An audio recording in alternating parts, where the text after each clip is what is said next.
Aunty जी, क्या ये गाड़ी आपकी है? नहीं बेटा, ये गाड़ी मेरी नहीं है। तो फिर क्या तेरे बाप की गाड़ी है जो तुझसे टेक लगा के खड़ी हुई है? हट यहाँ से। ये क्या बदतमीजी है? ये बात तो तुम मुंह से भी बोल सकती हो ना, धक्का मारने की क्या जरूरत है? अच्छा, जैसे तू मेरी गाड़ी पे टेक लगा के खड़ी हुई थी ना, उस हिसाब से तो तेरे को थप्पड़ मारना चाहिए। मैंने तो फिर भी तेरे को धक्का दिया है। अगर मेरी गाड़ी में स्क्रैच आ जाता, डेंट आ जाता, तो उसकी भरपाई कौन करता? तेरा बाप। बड़ी बदतमीज हो तुम। मैं तुम्हारी माँ की उम्र की हूँ, कम से कम मेरी उम्र का तो लिहाज करो। एक सेकंड, मेरी माँ की उम्र की हो तुम, मेरी माँ नहीं हो, समझ में आया? और ना बनने की कोशिश करो। मेरी गाड़ी में आ जाता है, अगर कोई टेक लगा के खड़ा होता है ना, तो मेरी गाड़ी में स्क्रैच भी आ जाता है और डेंट भी आ जाता है। अरे बेटा, कैसी बातें कर रही है तू? मैं तो सिर्फ टेक लगा के खड़ी थी, और टेक लगाने से क्या किसी की गाड़ी पे डेंट आता है? वो तेरे हुलिये से लग नहीं रहा कि अगर मेरी गाड़ी पे कुछ भी स्क्रैच आ जाता ना, तो तू उसको ठीक करवा पाती। तुम्हें क्या लगता है, अगर मेरे टेक लगाने से तुम्हारी गाड़ी पे डेंट आ जाता है, तो क्या मैं तुम्हारी गाड़ी का डेंट ठीक नहीं करवा सकती? अगर मेरी वजह से इस गाड़ी पे कोई डेंट आ जाता ना, तो मैं इसे जरूर ठीक करवाती। इतनी तो औकात है मेरी। रुक जा मेरे लाडले बेटे, मुझे इग्नोर मत कर। मुझे पता चल गया तेरे फोन में जादू काम नहीं कर रहा है। जादू करने के लिए सबसे पहले इस लाइक वाले बटन को दबाना है, और फिर इस सब्सक्राइब वाले बटन को दबाना है, उसके बाद इस शेयर वाले बटन को दबाना है, बाद में कॉपी लिंक को दबाकर रखना है। देखो बेटा, जादू हो गया। अब तुझे मेरी बातों पर विश्वास नहीं है तो बेटा तुम खुद ही करके देख लो। तुम्हें पता है कितने लाख की गाड़ी है ये, जो तुम इस तरीके से टेक लगा के खड़ी हुई थी मेरी गाड़ी में? तुम्हें क्या पब्लिक व्हीकल लग रही है क्या, कि जो भी आएगा जब मर्जी आएगा इस पे टेक लगा के खड़ा हो जाएगा, जहाँ मर्जी बैठ जाएगा?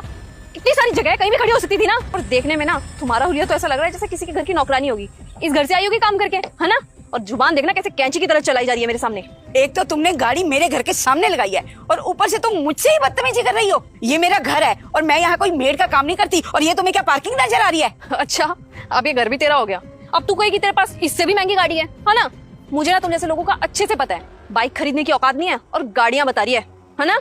बोलूंगी क्या? जब मेरे पास इससे भी बड़ी गाड़ी है तो बोलने की क्या बात है? वो तो मेरे को पता ही था। मैडम जी, आपको बोलने की जरूरत नहीं थी किससे महंगी गाड़ी है। मैंने तो आपको पहले ही बता दिया था कि आप ये बोलने वाली हो। ये बोलने की जरूरत नहीं है मेरे सामने, मुझे पता है तुम्हारी औकात क्या है। इस घर से काम करके आई हो तुम, ना कि ये घर तुम्हारा है। बेवकूफ। और आगे से ना मेरे को ये बोलना मत कि तुमने गाड़ी गलत जगह खड़ी करी है। ये सड़क है और गवर्नमेंट की सड़क है, किसी के बाप की सड़क नहीं है जो मेरे को मना करेगा कहीं भी गाड़ी खड़ी करने से। जहाँ मेरी मर्जी होगी ना वहीं खड़ी करूंगी, समझ में आया? औकात है नहीं, और खड़े हो जाएंगे गाड़ियों के साथ लोगों को दिखाने के लिए कि इनके पास इतनी बड़ी बड़ी गाड़ियां हैं। बेटा तुम ना थोड़ी देर रुक जाओ। तुम्हें लगता है कि मैंने ऐसे कपड़े पहने हुए तो मेरी कोई हैसियत नहीं है ना? अभी मेरा बेटा आने वाला है तो तुम्हें पता चल जाएगा कि मेरे पास इससे बड़ी गाड़ी है या इससे छोटी, और मेरी औकात क्या है। अच्छा चलो कोई बात नहीं, मेरे पास ना आज बहुत टाइम है। मैं भी वेट करती हूँ और देखती हूँ तुम्हारे बेटे के पास कौन सी गाड़ी है जो कि मेरी गाड़ी से महंगी है। अरे इससे बड़ी भी कोई गाड़ी होती है क्या? अगर मैडम इससे बड़ी गाड़ी नहीं आई ना तो माँ और बेटा दोनों की इज्जत उतार दूं यहाँ पे खड़े खड़े, ध्यान रखना।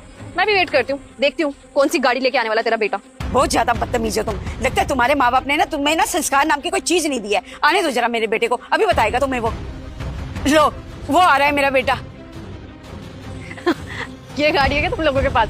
और इस गाड़ी को तुम मेरी गाड़ी से बड़ा बता रहे हो? तेरा दिमाग खराब है क्या बुढ़िया? ऐसी गाड़ी ना इसके टायर बेच के आ जाएगी। क्या बात? अरे कहाँ चल